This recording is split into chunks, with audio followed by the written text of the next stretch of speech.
Hey everybody, hope you're doing well with quarantine and everything that's going on. Here in Utah, we have a little bit less strict guidelines as far as quarantine and staying indoors is concerned. But even having said that, we have had our kids in a lot just to play it safe. And we've noticed a lot of different behaviors. Now normally when you think of autism being out in public situations, you think of overstimulation. You usually want to pull kids out of that situation, such as in malls or movie theaters or at public sporting events.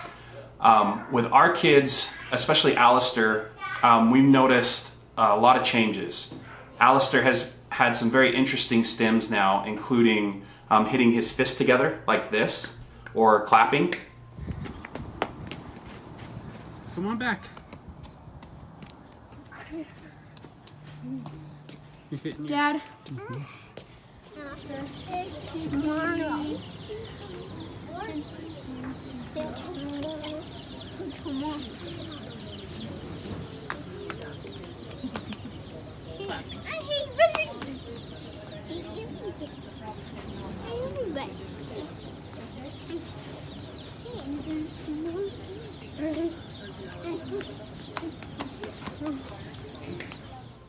He also will sit there and kind of just flap his tongue like this, like hit his tongue. I assume that makes him feel better. These are things we haven't noticed before, some things he's been exhibiting. I'm dipping into fun.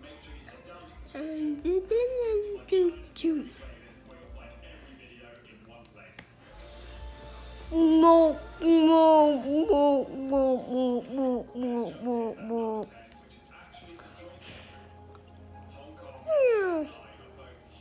Mo, mo, mo, mo.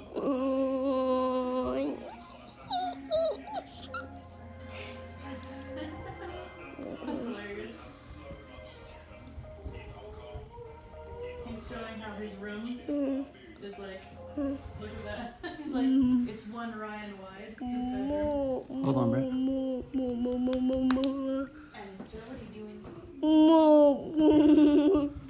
In terms of sensory input, he just craves sensory input, especially with textures. So like with flannel, he loves flannel. We often joke he's like George Costanza, who said he wanted to be ensconced in velvet and he wears a velvet jumpsuit. Well, Alistair is like that. He would have a flannel jumpsuit if he could. Now, I don't know if you can hear Alistair upstairs. You might hear him off and on, but he's currently angry at his Kirby game. Our kids are upstairs just so it'll be a little bit quieter during the video. Ian has exhibited some more, I guess, acute versions of some of his stims. He's been blinking a lot more. Went on video conference calls with his teachers, or even just around the house, we noticed he'll sit there and like blink really hardly like that. And they've noticed it and they asked him if anything's wrong and he says he feels fine. So that's something that has changed for him. Conor, he just loves being a homebody, so practically nothing has changed for Conor. One of the things too is their schedule has changed so much. We're now homeschooling, we're not equipped with therapies and things like that here in the home. We're very little, whereas his teachers and his behavioral therapists and OT training, things like that, they're able to help our kids a lot more.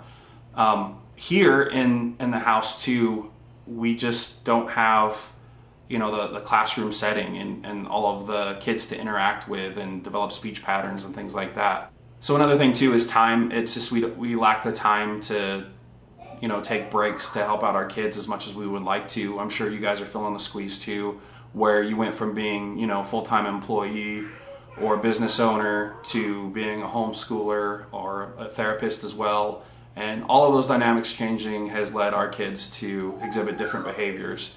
And we hope we're going to get through it. Again, in Utah, things have loosened up a bit. We haven't been hit as hard with the virus as other places like New York, New Jersey, or California.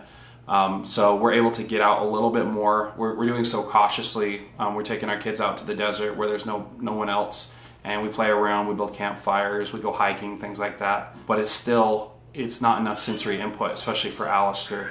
And I think that's why he's been going through some of those changes. We have gotten them exercise ball, a yoga ball, and it's weighted. It has sand in the bottom, and that's helped them a lot. They've been bouncing on it and throwing it around and kicking it, and that's helped them get some sensory input.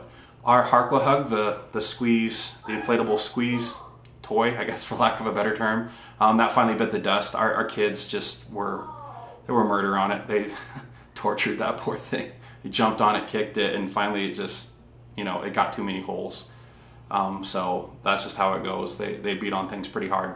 So yeah, there's just been a general regression with our kids, and there's been a lot going on around our house. That's just 2020, I think, is cursed.